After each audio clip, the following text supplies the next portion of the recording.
Common sense trend lines are, of course, a slightly different variation of trend lines in comparison to the Tom DeMark trend lines.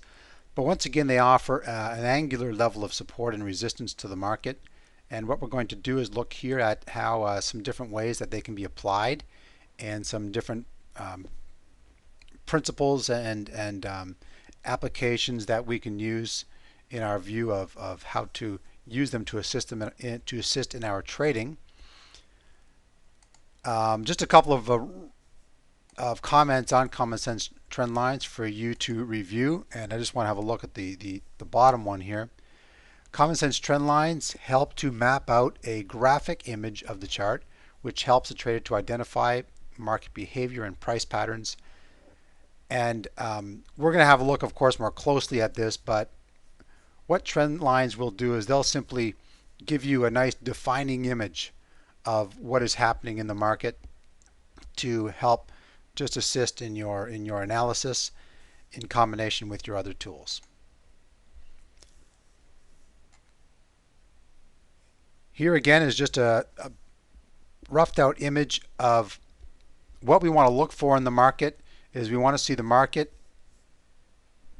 achieving a trend, what we call a trend, of course, making higher lows and higher highs, and watching it continue. And of course, when the market is trending, regardless of what time frame that we're looking at, in all likelihood it is trending on one time frame. Although it may be consolidating on a smaller time frame, typically we will see that price is trending on a larger time frame. But we want to look for these trends of price making higher highs and higher lows on the time frame that we're looking at to draw our trend lines.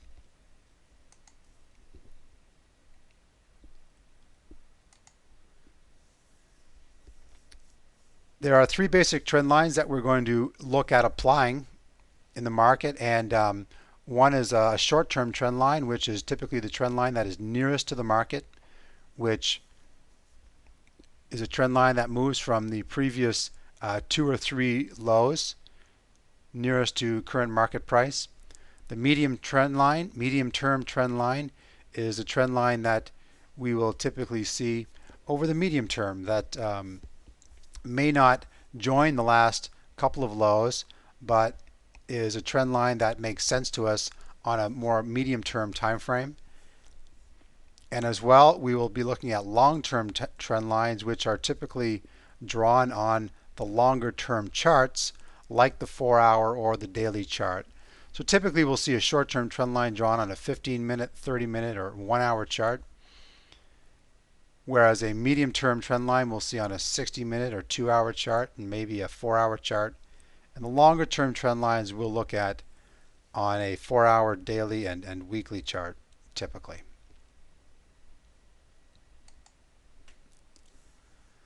Looking at applying a short-term trend line, we will take the last 2 significant lows. As we see here, we have a price swing from this low. Price rallies, it retraces, forms a distinct low, and then continues to rally. And we simply draw the trend line from the last 2 lows across the last 2 lows, and that trend line will now provide an angular level of support to the market. As we see here, market price is currently at approximately 121.42, and the trend line is down around 121.20.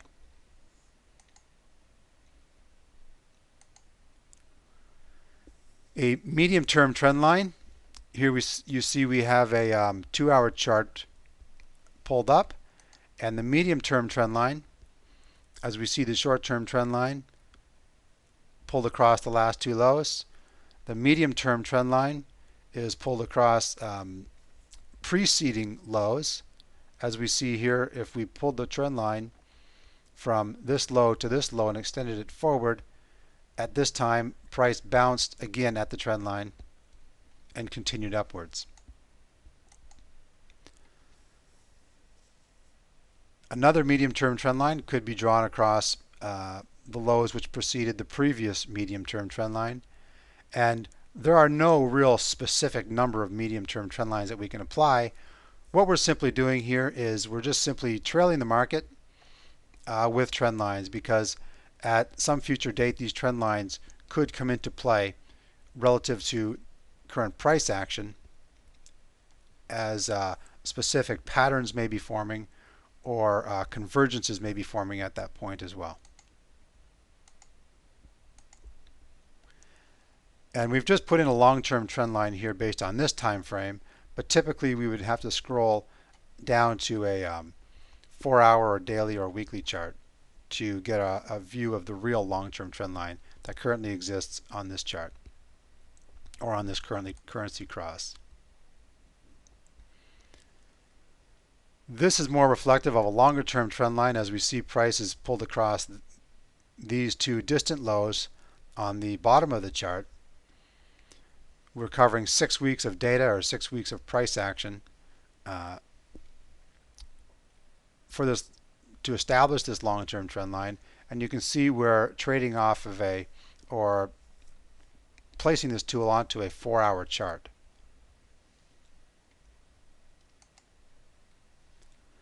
We've just put in the medium-term trend line on this chart just for your visual reference to see how that would be applied as well. As we're on a 4-hour chart, if we were to scroll this down to a 2-hour chart, or expand this into a 2-hour chart, then we would see that this medium-term trend line would likely cover, as we're scrolling down to a 2-hour chart, it would cover twice the space, so it would probably move and shift down to and have a trend that would look something like this.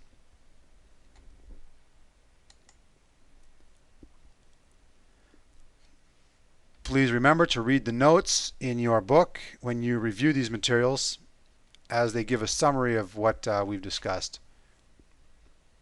on the CD. This is a 4-hour chart that's been compressed, so we have a significant amount of data here. We actually have 6 months worth of data, or worth of price action on this chart. And you can see here on this compressed chart, this is what a medium-term trend line would look like. This also would employ a long-term trend line, but more importantly, our long-term trend line would really apply over the long term, about 5 months worth of data here.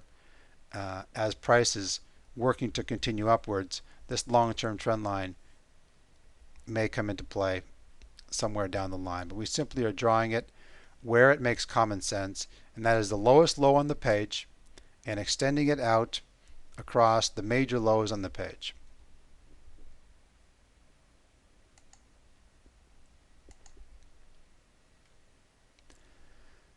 Now we are looking at a daily chart, and a daily chart that's modestly compressed.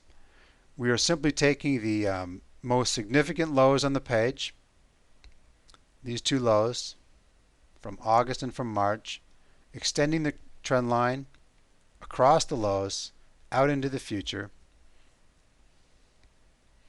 And we also see this trend line here that comes from this low right here and extends into the future, and that is connected to a low that's of course before this time period, and which we can't see on this chart.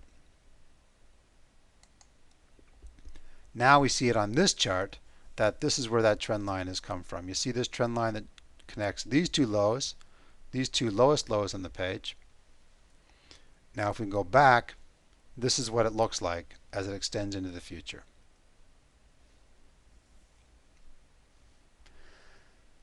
We see here on this daily chart, typically what you'll find is that when you look at certain websites and different resources of sorts, the major institutions and those that make large cash shifts in their positions, who are not intraday FX traders, typically non-intraday FX traders will they'll look primarily at a daily chart to make their decisions on concerning foreign exchange transactions. As they're not trading intraday for speculation, they're trading and creating positions for whether it is their company or their personal assets over the long term. Typically they're looking at daily charts, and they will look at the trend lines that are in place on daily charts and certainly respect them and make transactions according to what they see using trend lines on these longer time frames.